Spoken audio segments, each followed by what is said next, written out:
See how beautiful.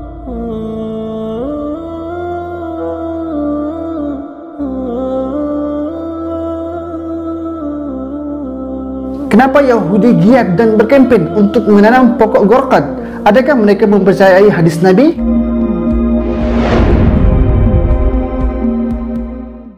Assalamualaikum warahmatullahi wabarakatuh. Bagi yang belum subscribe, saya Hashim. Bagi yang dah subscribe, terima kasih. Semoga sahabat semua yang tengok video ini Allah beri kebaikan, permudahkan urusan dan dipermudahkan rezeki.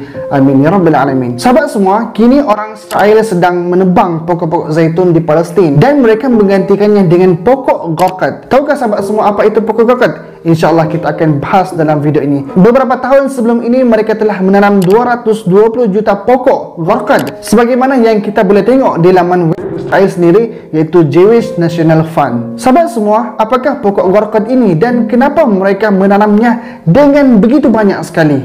Sebenarnya pokok gorkat dinamakan dengan pelbagai nama, antaranya yaitu Lycium arabicum boys dan Literaria ritusa, yang mana pokok ini mengandungi lebih kurang 90 spesies yang tumbuh di zon beriklim sederhana dan juga subtropika. Dan pokok gorkat ini sangat mudah ditanam dan ia boleh tumbuh di tempat yang panas dan juga kering. Pokok ini bukanlah memberi banyak manfaat, bahkan keadaannya seperti semak samun, berduri dan tidak produktif. Tetapi ia tetap menjadi pilihan orang Yahudi untuk ditanam dengan begitu banyak. Kenapa? Sahabat semua, rata-rata bila ditanya orang Yahudi, adakah mereka tahu mengenai pokok gorkat ini? Sebahagian mereka akan cuba menjawab tidak tahu, sedangkan mereka sebenarnya tahu. في المسلمين היהודים יסתערו יחבאו מאחורי העץ הזה. שמעת על זה? לא, זה משהו ביהדות? Have you ever heard of a tree called the Garkad tree? Okay. You're gonna tell us what you do with Islamic theology? Hold on. It could be, in Hebrew it could be Yimloach or it could be Atad. Dan hadis Nabi mengenai pokok gorkat ini telah pun dimasukkan ke dalam silibus sekolah mereka. Sahabat semua, mereka menanam pokok gorkat kerana mereka percaya kepada hadis Nabi, percaya kepada nasihat Rasulullah, dan juga mereka bersedia kepada hari tersebut. Sebagaimana yang diriwayatkan daripada Abu Hurairah, Rasulullah SAW telah berwasiat kepada kita dengan sabda Nabi SAW, tidak akan berlaku hari kiamat sehinggalah akan berlaku peperangan di antara orang Islam dan juga orang Yahudi. Maka pada waktu itu tentera Yahudi akan dibunuh oleh tentera Islam, sehingga apabila orang Yahudi berselindung di sebalik batu pokok, lalu batu dan pokok itu akan bersuara dan berkata, "Wahai Muslim, wahai hamba Allah, di belakangku ini ada Yahudi, marilah dan bunuhlah mereka." Kecuali pokok gorkat yang tidak bersuara, kerana sesungguhnya ia merupakan pokok Yahudi. Hadis riwayat Bukhari dan Muslim. Jadi sahabat semua, akhir zaman nanti umat Islam dan Yahudi akan berperang. Mungkin sekarang kita dapat lihat umat Islam khususnya di Palestin ditindas, diperlekeh, hak mereka diambil, tanah dan rumah mereka dirampas oleh bangsa Yahud ini. Tapi nanti umat Islam akhir zaman nanti akan mendapat kebebasan dan akan menamatkan riwayat kaum Yahud ini. Dan sebenarnya mereka pun percaya dengan apa yang dikatakan oleh Nabi SAW.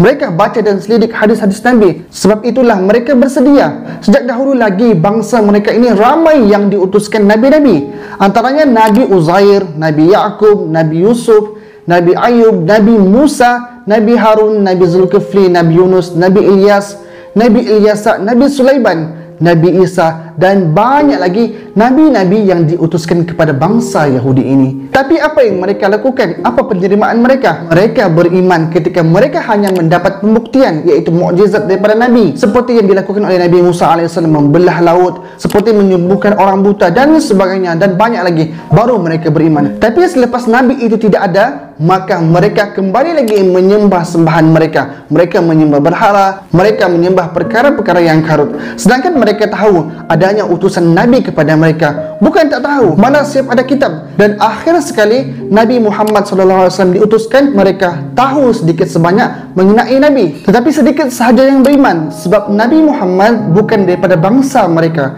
Nabi Muhammad berbangsa Arab dan mereka tidak mahu beriman disebabkan mereka berkata mereka lah bangsa yang paling mulia dan terbaik di muka bumi. Sebagaimana firman Allah Subhanahu wa taala, "A'udzubillahi minasyaitonirrajim. Ya Bani Israel, uzkuru ni'mati allati an'amtu alaikum wa anni faddaltukum 'alal alamin. Yang bermaksud, wahai Bani Israel, ingatlah akan nikmatku yang telah aku anugerahkan kepadamu, dan ingatlah pula bahawasanya aku telah melebihkan kamu atas segala umat. Jadi sahabat semua, Allah beri nikmat dan kelebihan kepada bangsa mereka. Lihatlah sekarang ni, ekonomi, teknologi mereka yang pegang, tapi mereka ini adalah bangsa yang tidak bersyukur, dan mereka menganggap mereka adalah bangsa yang paling mulia, sedangkan bangsa-bangsa lain mereka anggap sebagai bangsa yang hina. Sebab itulah mereka sesuka hati mengambil hak, melakukan apa sahaja yang mereka suka.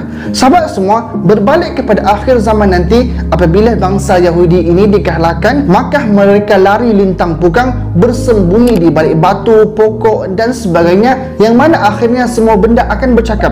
Bila ada bangsa Yahudi ini, maka benda-benda tersebut akan memberitahu dan mengatakan bahawa bangsa Yahudi ini ada di sebalik pokok, ada di sebalik batu dan sebagainya. Kecuali satu pokok yang tidak akan bercakap, diam sahaja, iaitu pokok Gorqad. Dan bangsa Yahudi ini mereka bersembunyi ke dalam pokok Gorqad ini, maka mereka terselamatlah kononnya. Akan tetapi mereka tersilap. Umat Islam juga membaca hadis Nabi, malah mengingati setiap wasiat yang diberikan oleh Nabi SAW, dan bangsa Yahud ini akan dihabiskan pada akhir zaman nanti. Jadi sahabat semua, tidak hairanlah pada zaman ini jika kita bercakap mengenai Islam, orang akan pandang lain. Jika kita mengamalkan Islam, orang akan pandang serong. Berpolitik, ekonomi dengan cara Islam, orang akan pandang lain. Sebab Islam akan menjadi asing akhir zaman nanti. Sekarang inilah sebagaimana wasiat Nabi SAW, bada'al Islamu ghoriban wa sayaudu kama bada'a ghoriban fatuba lil ghuraba.